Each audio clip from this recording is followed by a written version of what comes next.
Hey, what's going on, y'all? It's your man, Paul Bashe Williams, licensed clinical social worker and psychotherapist.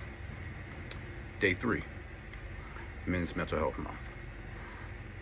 Today, I want to talk about something that occurs or a question that I ask many clients, many male clients.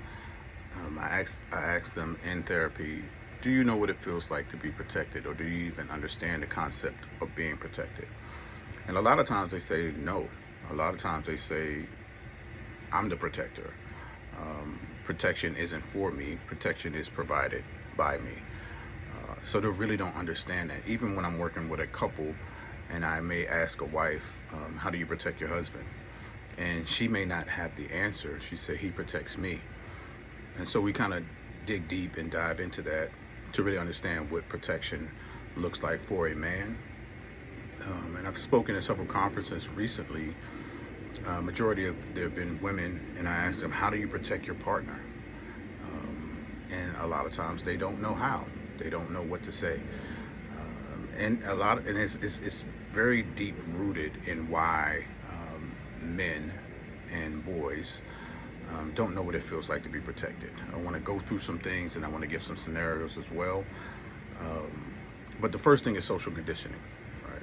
We're taught from an early age that we are protectors, right? We protect our moms, we protect our sisters, we protect everybody around us, right? You are the protector, and you have to fend for yourself in a sense. So there's this idea that we're always protected, and if I need protection, that means I'm not strong enough.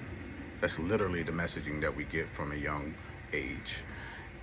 If I need protection, that means I'm not strong enough. So I need to get in a position where I don't need protection and I don't need to look weak, because if I look weak, that means people will take advantage of me. So we're always trying to be stronger, trying to look stronger, and a lot of times pretending to be stronger than we actually are, right? And that's unhealthy, right? But that's just the social conditioning. And I can say for myself, I use a couple different scenarios. Growing up, I was the youngest in the house, but I always was told to protect my sister. My sister was older than me. I was always told to protect her, right? And you don't hit girls, right? Even if she hit me, you don't hit girls. You protect them. So she can do certain things to me, but I need to make sure that she feels protected, even if something is happening to me by the person I'm protecting, right? That's the messaging that I got over and over again from essentially my mother, right? And her intentions weren't to harm, but this is her thought process. The impact was different. This is her thought process, right? And I remember recently she sent me a message just randomly about um, the incident that happened in college where I got cheated on in Tennessee, and I came home. One of the things she said to me, she was like, make sure you bring the girl home to her mother before you come home. So immediately that kind of reminds me of the messaging that I've had before, was make sure that the person is protected even when they harmed you. So while I was in pain, I had to make sure the person that caused the pain was okay. And that was the messaging. Whether it was intentional or not, that was the impact, right? And I made sure I took her to her mom's, and then I came home. And even after that, the messaging wasn't how was I feeling. The message was the conversation was, I can't believe she did that. Something must have happened to her for her to do that to you. It wasn't about my pain or what I was experiencing. It was about something must have happened to her for her to do that to you. So now we're making sure she's okay, and now we're trying to figure out what happened to the person as opposed to what's happening to me. And that's been a consistent theme when it comes to, I guess, the conversation with my mother and I, and just really understanding my pain. Right, we really didn't create space for my pain, so I had to figure it out, or thug it out, or just pretend like it didn't happen, or whatever I did, right? Or sought solace in someone else outside of my home, right? But never really had that support, because that wasn't just her thought process in a particular time. And she's really understanding that now, but that's just been the theme with us. So that goes back to the social conditioning of why men don't know what it feels like to be protected, or don't understand what it's like to be protected. The lack of social emotional safety, right? I'm reading some stuff I wrote down too, so I want to make sure I get it right. The lack of emotional safety, right? We're told to man up, stop crying, don't be soft. Again, that goes to, maybe we fall, man up, right? Something happens, man up, stop crying. And I get it. It's twofold, right? There is this idea that we don't let um, a scrape on the knee stop us from living life, from stop us from achieving different things. But when something is really painful, when something is really um, attacking us, or something is really, I can't even think of the right language, if something is really bothering us, right? We can have space to address those emotions and still move forward, right? The problem is that we're consistently told not to address the emotions and to pretend like they're not there. So we become emotionally dismissive, right? So when I'm emotionally dismissive, I don't have space to understand other people's emotions because I won't allow to address mine. All right. And so if somebody asks me, if I grow up and I'm constantly told to dismiss my emotions, and somebody asks me how do I feel, I find a vocabulary, I find something in the vocabulary to not really address the emotion. I say, I'm just okay. I'm cool. I'm going through it. I'll be all right. You'll be all right with what? We can't even identify what it is because we haven't been given space about it, right? So imagine if you do have these emotions, you don't know how to talk about them because you're not given permission to talk about them. So now you're growing up and you don't have the emotional safety to even talk about it because you're seen as weak or less than. So that's number two. Number three, we had limited models of nurturing. How many of us have seen our fathers being taken care of by another man? And we're not talking about sexually. We're not talking about anything that looks like that. We're not even talking about it. I'm talking about, it's like another man asking another man, "You all right?" Another man asking another man, "How can I help you? How can I support you?" Right? How many times have we saw the nurturing of brotherhood as growing up, right? And I even think about my dad and my uncles. Like, they play around and stuff like that. They cool, they talk about good stories and all of that. But I didn't see it nurturing, right? And maybe there wasn't any space or any need for it at the time growing up, but I didn't see it modeled. So there's this hyper independence, right? There's this hyper independence of just living life alone, right? I don't get to be nurtured. And then was interesting too, even going back to those few conferences that I went with, as majority of women, there was some questions of why do men want us to be their mothers, right? And I started to question the people who were asking me that. And I said, are they asking you to be their mothers, or they're asking you to be mothering? Those are two different things. All right. Nurturing is mothering, right? We're not asking you to coddle us. We're asking you to show a softer side so we have this space to talk about our emotions, right? We're asking to be you to be emotionally available, to remove the need for your emotions to be shared, to give space for a man's emotions to be heard and understood, right? So there's a difference between the two. And I think that's important to really identify the difference between the two, right? Because a lot of us, there's a sense of self-sacrifice, right? A lot of men, we do that. We don't share our needs because we make sure, again, the environment is okay. So if we're in a relationship with a partner and they have emotions, maybe they have big emotions, we subdue ours to give space for everybody else's. So there's this self-sacrifice that says, you know what I need right now isn't important because there is no space for that. And if I show you that I have an emotional need, what will you do with it? That's the other part too. Like, what will you do with the emotions that I share? Will you think I'm soft? Will you try to take advantage of me because you saw that softer side? Now that you've seen these emotions, you've seen these big emotions, you've seen me be maybe distraught, or you see me to be confused. You seen me be just really struggling with something, struggling with the answer, or not being able to fix a problem or come up with a solution. When you see me, does that mean that I'm less than? Does that mean that I'm not a provider? Does that mean that I'm not the man that you thought you married, that you thought you were with? Does that mean that I am not a contributor to society?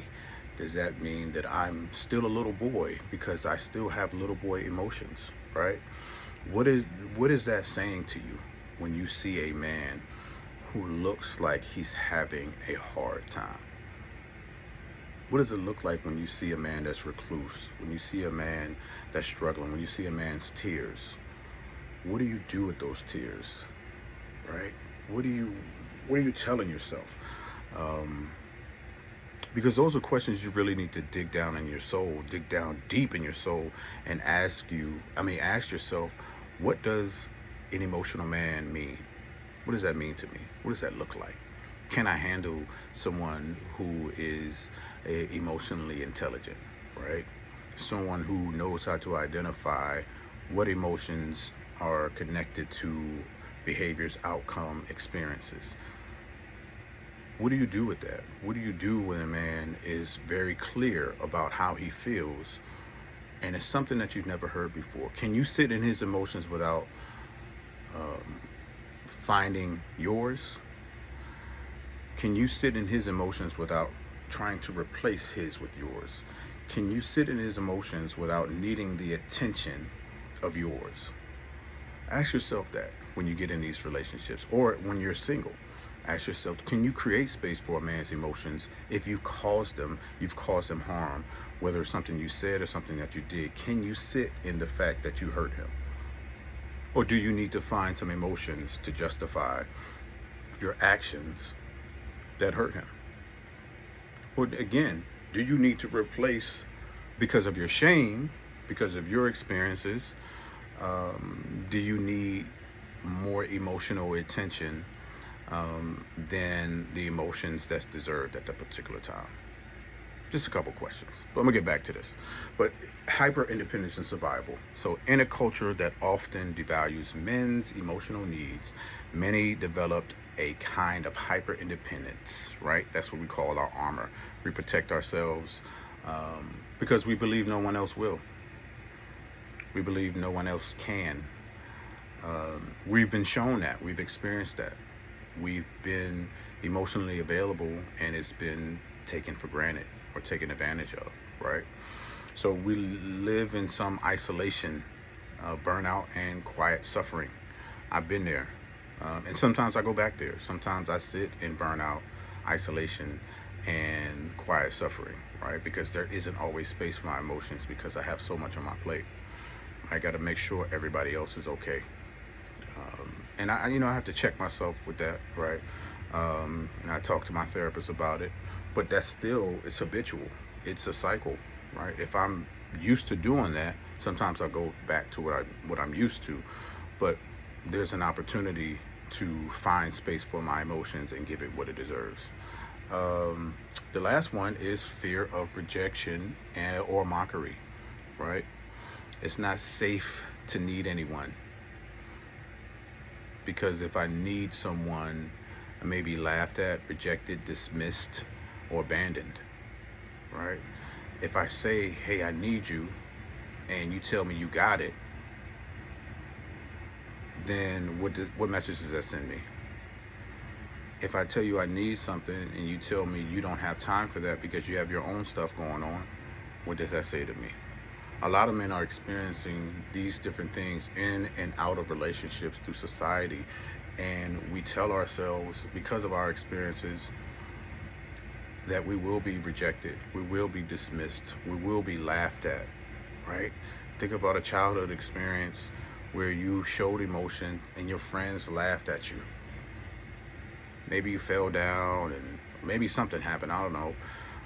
I can make different things up, but I want you to dig deep into your own experiences that you might be still protecting that young boy that was laughed at, dismissed, made a fool of, mocked because you showed some emotion. You might be 40 something years old, 50 something years old, and still protecting that young boy that wasn't given the space to show those emotions. What I want us to do is really to identify what emotions. There's emotional will. Get the emotional will, and find out what emotions that you're dealing with and what you're hiding, and what you're hiding from.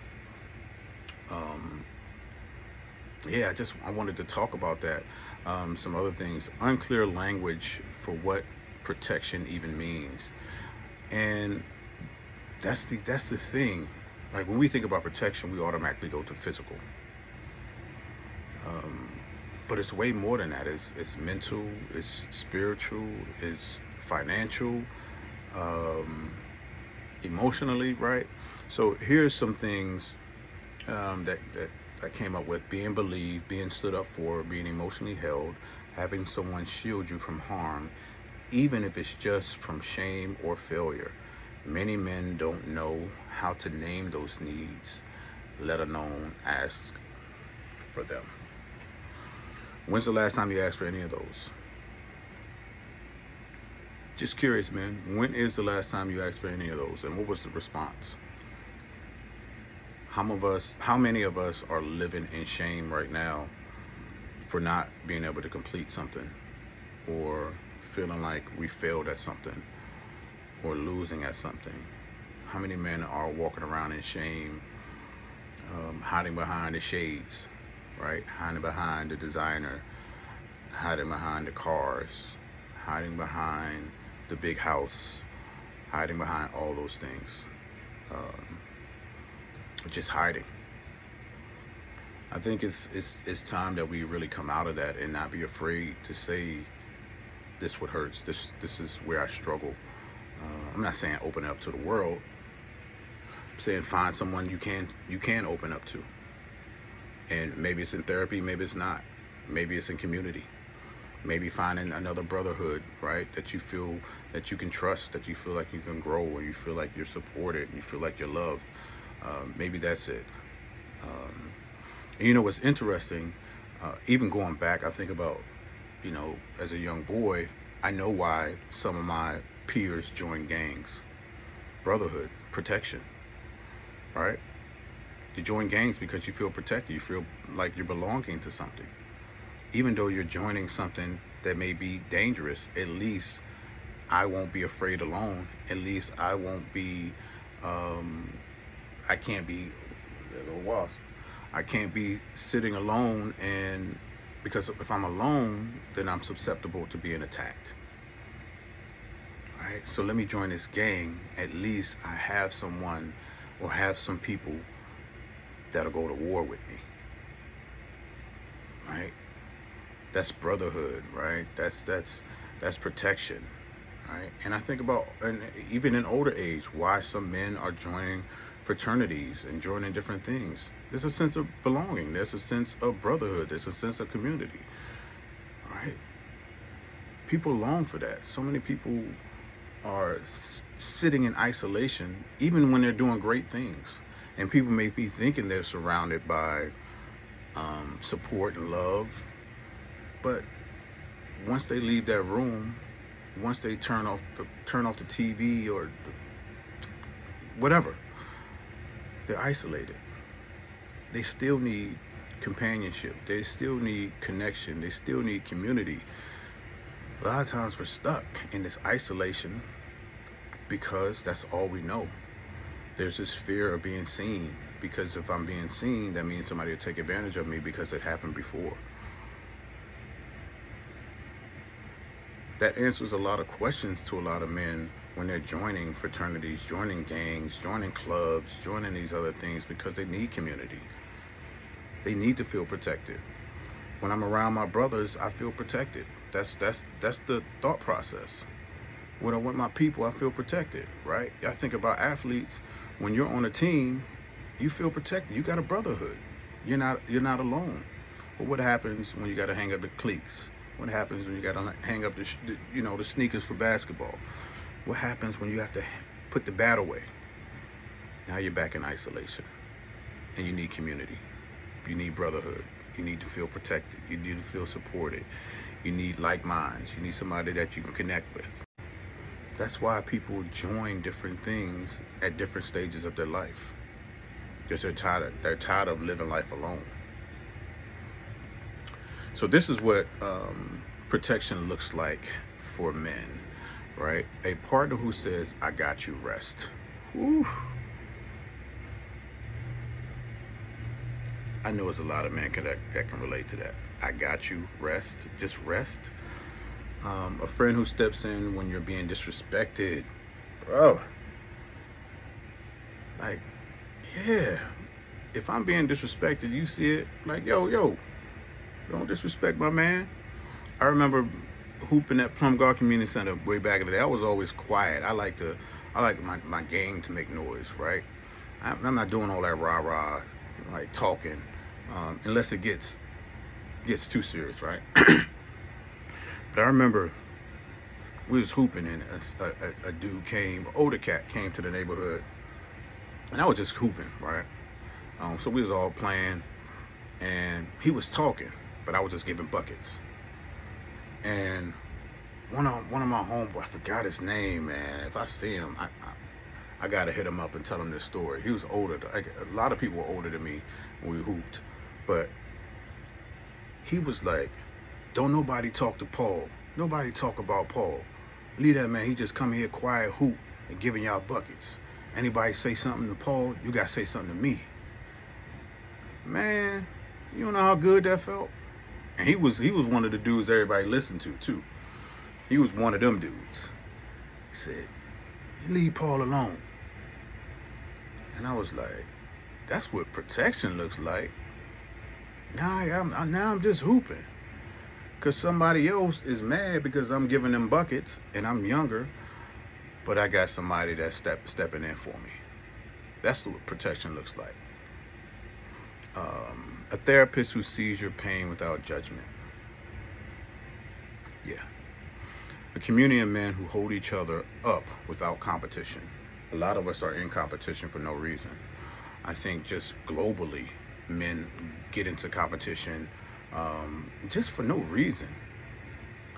Even in my field, like, I don't know how it is now because I really don't pay too much attention to it. But when I first was doing this, it was like people competing. It was like there are enough spaces for everybody.